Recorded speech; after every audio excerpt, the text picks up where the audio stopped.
Dan jangan lupa untuk subscribe YouTube channel Metro TV News dan juga nyalakan notifikasinya. Akan membahas Mahkamah Agung lagi-lagi membangkas hukuman koruptor. Kami akan membahasnya usai jeda.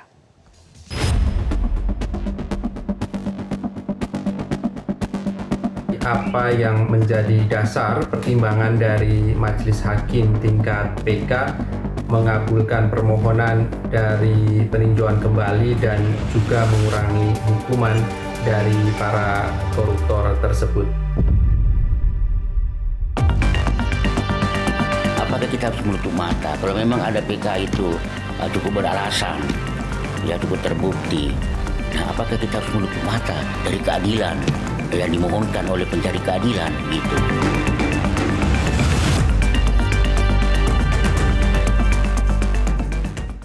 Pemirsa, Mahkamah Agung mengabulkan putusan peninjauan kembali mantan Ketua Umum Partai Demokrat Anas Urbaningrum. Dalam putusannya, Mahkamah Agung mendiskon hukuman Anas dari 14 tahun penjara menjadi 8 tahun penjara.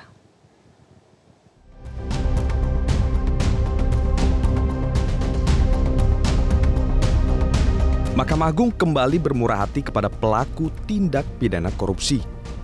Kemurahan hati Mahkamah Agung kali ini diberikan kepada mantan Ketua Umum Partai Demokrat Anas Urbaningrum.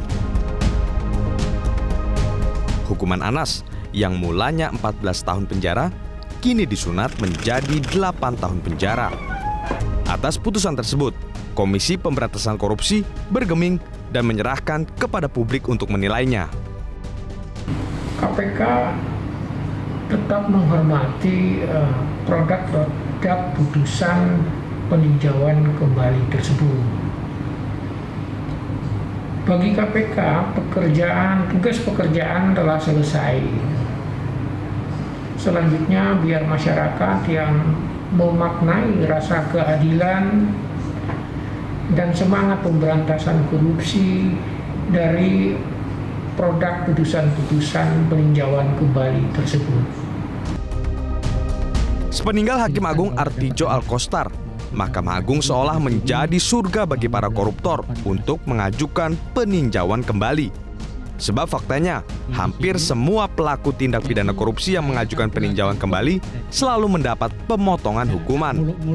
Dalilnya pun hampir sama, yakni ada kekhilafan hakim di tingkat kasasi. Tim Liputan, Metro TV.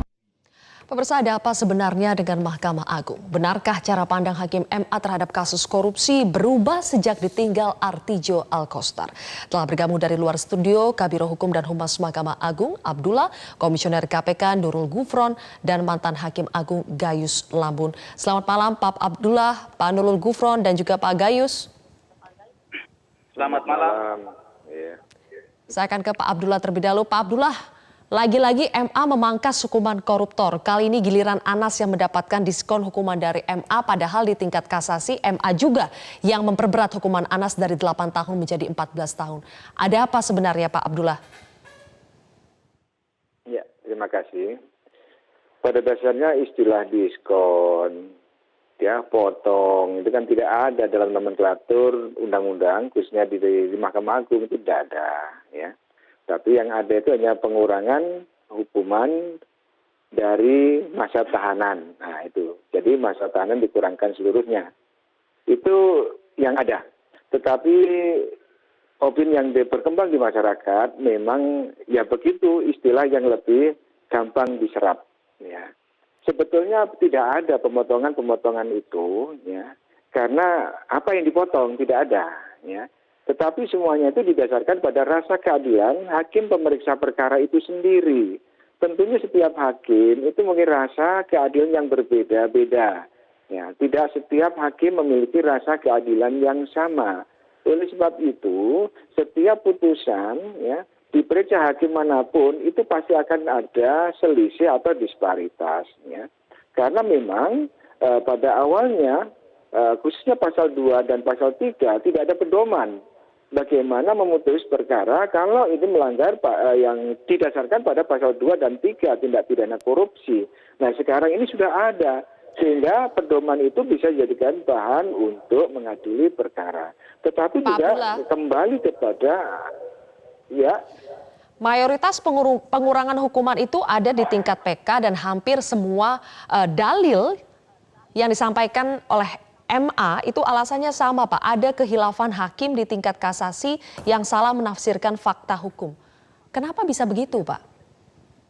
Ya, itu kan merupakan argumentasi yang dibangun oleh hakim dalam pertimbangan putusan. Saya sebagai Biro Humas ini tidak bisa mengomentari putusan. Saya hanya menyampaikan apa adanya. Kalau toh alasan PK itu menurut hakim pemeriksa perkara itu terbukti, ya maka akan diadili kembali. Tetapi kalau memang tidak terbukti juga pasti akan ditolak. Tentunya ini merupakan ketentuan yang harus kita pahami bersama.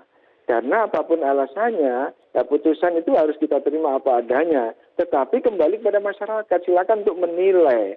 Tentunya masyarakat ini mempunyai sensitivitas tersendiri dalam menyikapi putusan-putusan, baik tingkat pertama, tingkat banding, kasasi maupun peninjauan kembali. Ini merupakan pembelajaran bagi kita bersama. Tentunya mari kita bahas bersama, begitu. Pada saat dikasasi Anas Urbaningrum, waktu itu majelis hakim yang memutuskan kasasi terhadap Anas Urbaningrum, majelis hakimnya terdiri dari Artijo Alkostar, Krisna Harahap, dan MS Lume. Apakah berarti majelis hakim ini melakukan kehilafan, kesalahan, sehingga akhirnya di PK Anas Urbaningrum hukumannya dikurangi? Ya, kalau memang terjadi perubahan, pidana yang dijatuhkan dalam putusan PK, berarti majelis hakim memeriksa peninjauan kembali, ya, alasan-alasannya dapat dibuktikan dan majelis hakim merasa itu membentuk keyakinan, ya, sehingga putusannya ya seperti yang sekarang ini, ya. Jadi kita tidak bisa memberikan argumentasi apapun karena itu merupakan putusan yang harus kita sampaikan apa adanya. Makanya ini kembali kepada masyarakat untuk menilai, silakan mengkritisi, mengkaji, menganalisis adakah yang perlu diperbaiki ke depan, ya. Ini pembelajaran kita bersama, bukan siapa-siapa, begitu. Pak Gayus, kalau yang tadi kita dengarkan ini sepertinya kalau beda hakim bisa jadi beda putusan. Kemudian tergantung terhadap rasa keadilan hakim. Rasa keadilan hakim juga berbeda-beda. Bagaimana menjelaskan kepada publik tentang hal ini? Karena ini pastinya sulit diterima, tidak memenuhi rasa keadilan publik. Ya, sebenarnya kalau kita melihat pandangan publik itu bervariatif juga ya. Kalau kita melihat bagaimana publik memandang putusan di peran tertinggi Mahkamah Agung itu selalu menjadi perhatian dan menjadi perdebatan. Kalau ada pengurangan atau ada hal-hal yang sifatnya meringankan, akan timbul dugaan-dugaan negatif, itu wajar ya, bahwa hakim sepertinya sudah mempunyai kelemahan ataupun penurunan dari yang tadinya menempatkan putusan ekstrim, ya. Kalau saya bilang ekstrim karena nanti akan saya uraikan lebih jauh di pandangan logis seperti apa, si logis mengatur hal-hal untuk mengukur itu seperti apa. Kemudian akan timbul stigma negatif terhadap lembaga Mahkamah Agung seperti tidak perlu lagi kepada keadilan tapi kepada koruptor. Itu stigma-stigma yang bisa timbul. Namun saya akan mengajak kita untuk melihat atau mengukur sebuah keadaan itu atau putusan hakim dalam hal ini melalui 3 hal. Yang pertama tentu kita melihat aturan hukumnya, sehingga kita bisa masuk kepada silogisme apa sehingga hakim mengurangi atau menambah. Kalau PK tidak bisa menambah, PK hanya bisa mengurangi. Yang pertama aturan hukumnya seperti apa, fakta hukumnya seperti apa, dan timbullah putusan.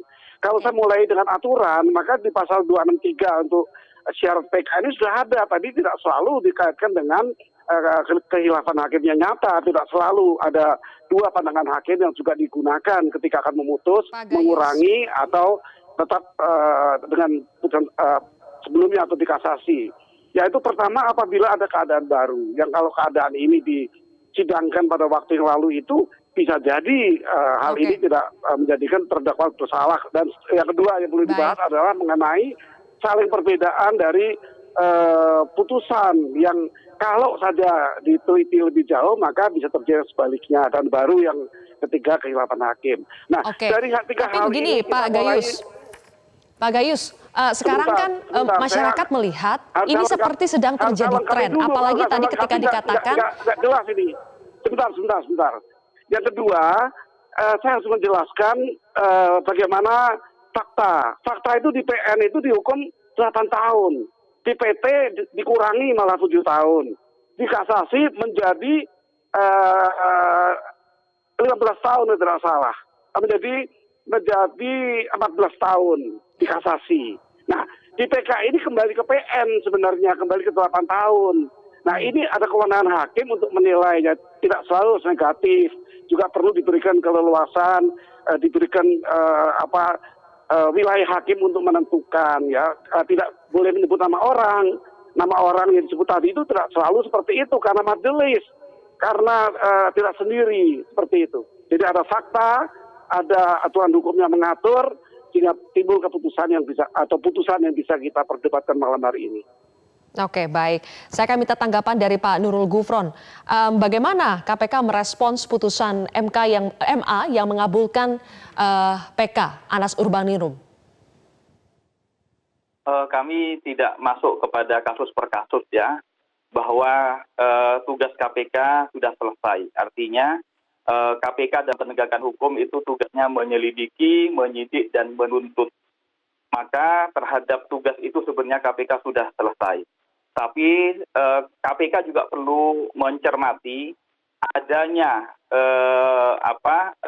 kemungkinan disalahgunakannya mekanisme upaya peninjauan kembali ini. Ini yang perlu teman-teman di Mahkamah Agung juga Prof. Gayus bisa pahami. Dapat kami sampaikan data-datanya seperti ini. Bahwa antara periode Januari sampai September yang sudah diajukan PK dan kemudian dikabulkan itu ada 22 kasus.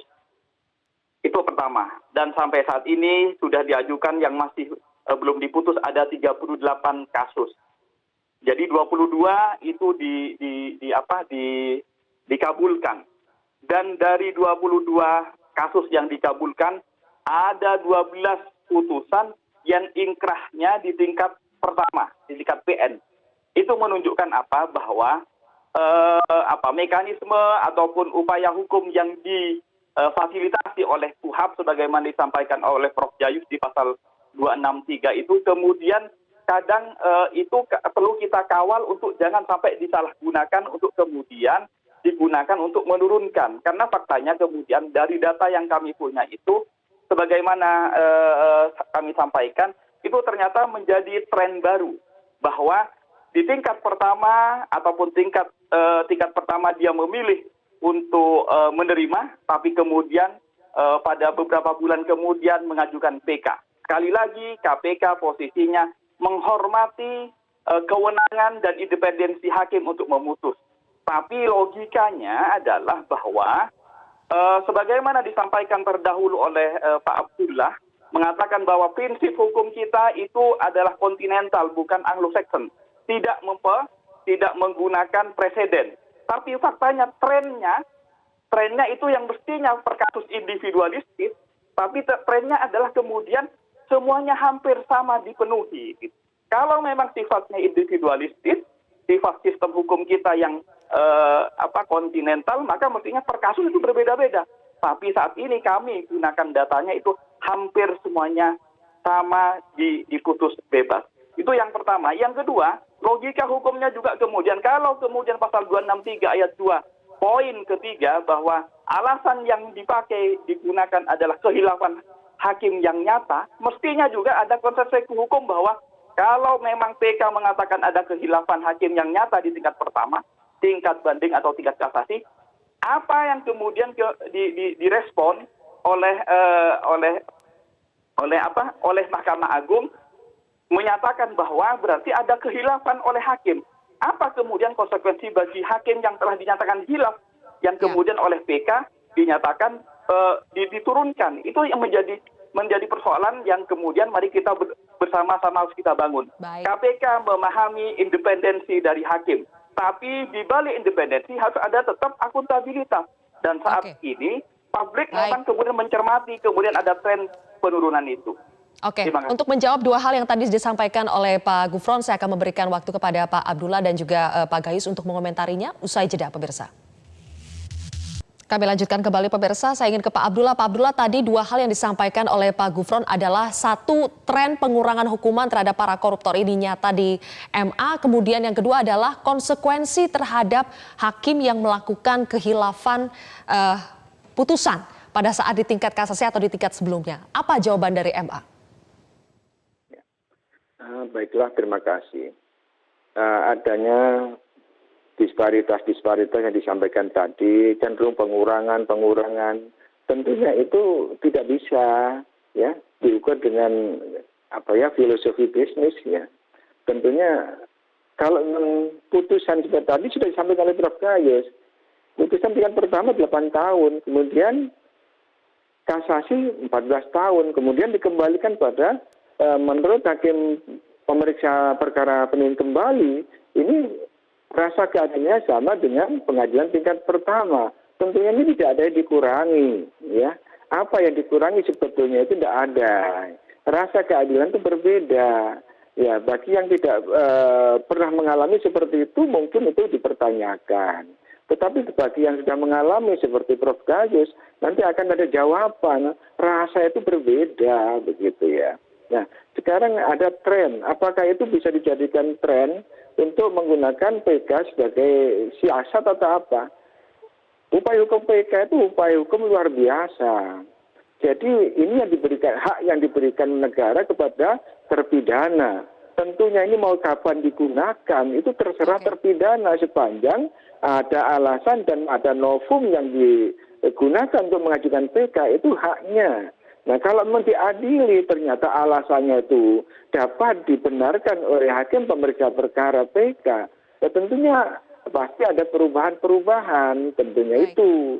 Jadi tidak ada istilah kemudian pengurangan, ya, tren, siasat, itu sama sekali tidak ada. Saya harus berbagi waktu yang singkat ini dengan Pak Gayus. Pak Gayus, banyak yang mengatakan bahwa setelah ketiadaan Hakim Artidjo, ini kemudian orientasi MA berubah menjadi lembek terhadap para koruptor. Tapi tentu saja sebuah lembaga tidak bisa bergantung pada sosok figur saja, tapi sistem yang dibangun.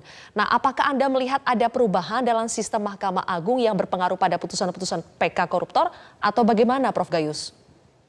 Ya, saya 3 tahun lebih majelis dengan Pak Artidjo kalau menyebut nama. Di pidana umum ya, bukan di tipikor. Tipikor di bawah Pak Joko Sarwoko. Nah, saya mengenal sekali, maka kalau tadi saya mengatakan ekstrem, putusan ekstrem itu ada putusan yang lebihnya melonjak. Di PN 4 tahun setengah, di PT mempertahankan 4 tahun setengah, di MA malah jadi 17 tahun. Ini ekstrem. Tidak satu, ini berkali-kali. Jadi kalau bicara tren ketika itu seperti itu.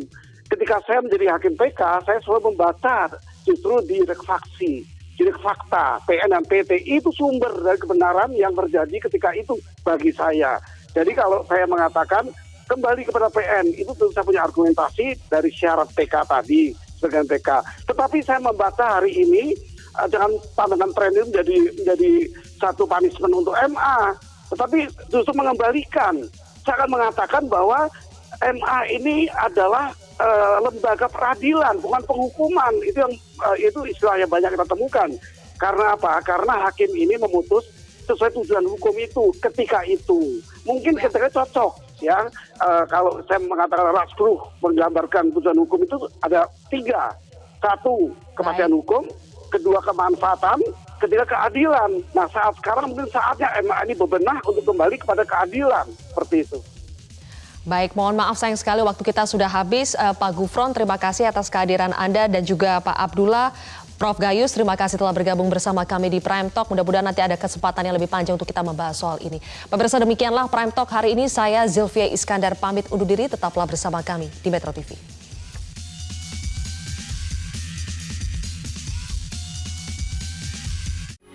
Metro TV, knowledge to elevate.